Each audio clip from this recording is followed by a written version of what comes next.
Hello, everyone, and welcome to this week's Monday Lunchtime Digest. So, my name is Hayley, and I'm with the Oklahoma Counseling Institute. Micah will not be joining us this week. Much like Bruce Wayne and Batman, we appear to never be at the same place at the same time. No comment on if we're the same person or if we fight crime in our spare time. And so, hopefully, Micah will be back next week and we'll be reunited for next week's Monday Lunchtime Digest. And so, this week, I am here to tell you about what's going on in the world of OCI, mental health in Oklahoma and the world at large, as well as give you a winner for this week. And so, what's going on in the world of OCI? So, I know I've been absent for the last couple of weeks, but we had a fantastic training on Saturday. So, I wasn't able to make it, but we had a couple of fantastic trainings. One of them was Introduction to Gottman Method, and the other one was Introduction to Exposure Therapy with our very own Amanda Beck. And so, if you missed those live trainings like I did, I have good news for you because later this week and next week, we'll be publishing the recorded versions of those trainings. Tom is working very hard behind the scenes to make sure that they are edited and ready to go for us, and we'll get those published soon. That being said, we're only a couple months away from license renewal for Oklahoma LPCs and LADCs. And so if you have not gotten started on your licensure renewal, you can go to counselinginstitute.org and we will get you taken care of because we have many live trainings coming up.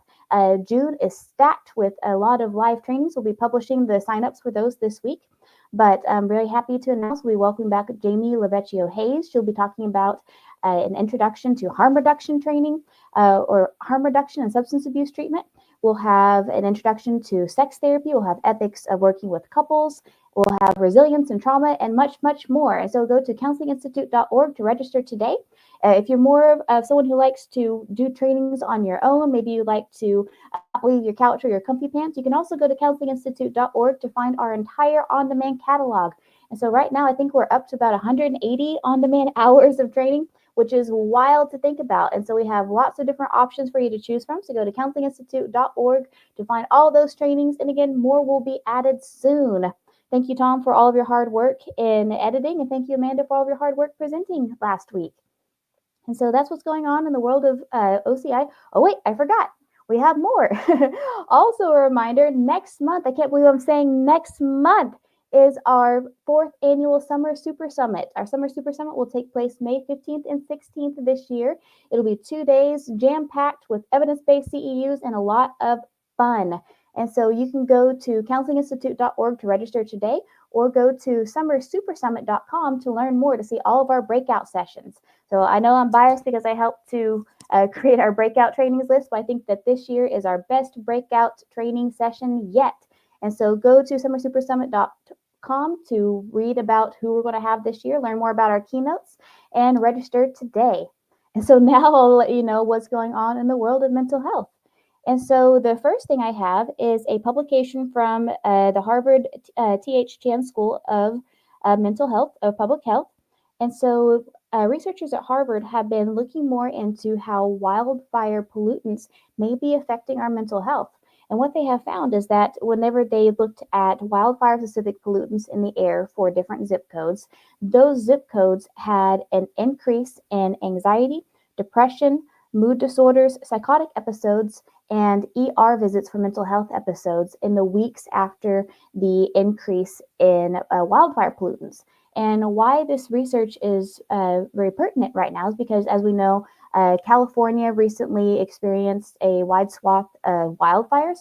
Wildfires are also very common in Oklahoma, unfortunately. I know Western Oklahoma was hit a while back, and unfortunately, summertime often brings a lot of wildfires to this state.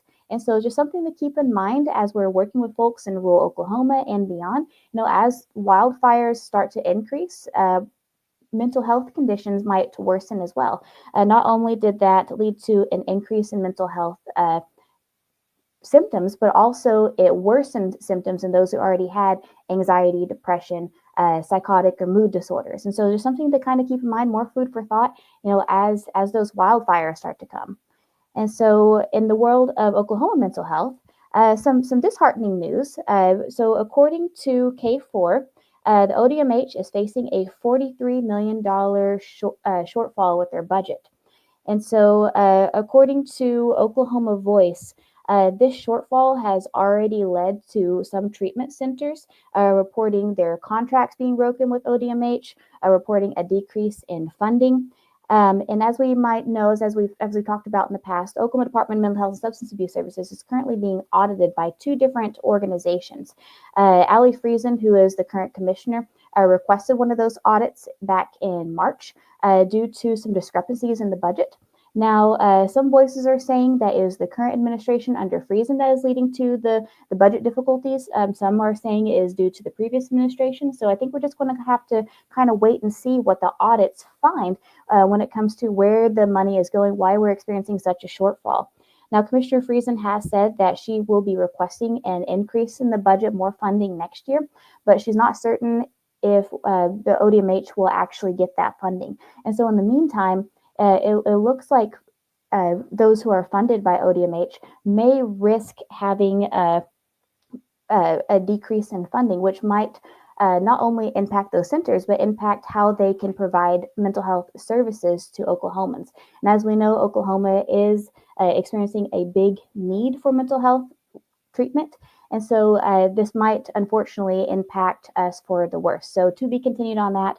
I'm eager to see what the audits reveal, not because I want to blame anyone by any means, but hopefully that will help us to see where this money is going so that way we can divert it into ways that actually help people. So to be continued there. So our last section for today, we have a winner this week. So our winner this week is our good friend, Jamie Lavecchio Hayes. Yay, Jamie. Thank you so much for liking and commenting last week. If you want to be like Jamie and win a free on-demand course with the Oklahoma Counseling Institute, you can do one of three or all three of these things. You can like this post, you can share this post, or you can comment your answer to today's question.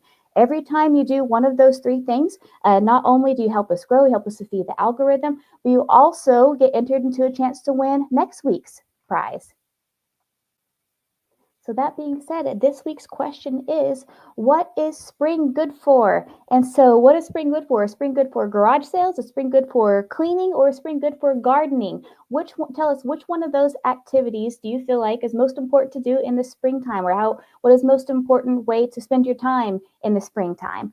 And so, as we said, you can comment your answer on today's post. You can like this post, share this post. Every time you do one of those three things, you get entered into a chance to win next week's prize. And so thank you all so much for watching. Thank you all for supporting us and watching this, liking this post, as well as attending our trainings. We really appreciate you. We really are grateful to be able to share what's going on in the world of mental health and beyond. And we hope you have a wonderful rest of your week.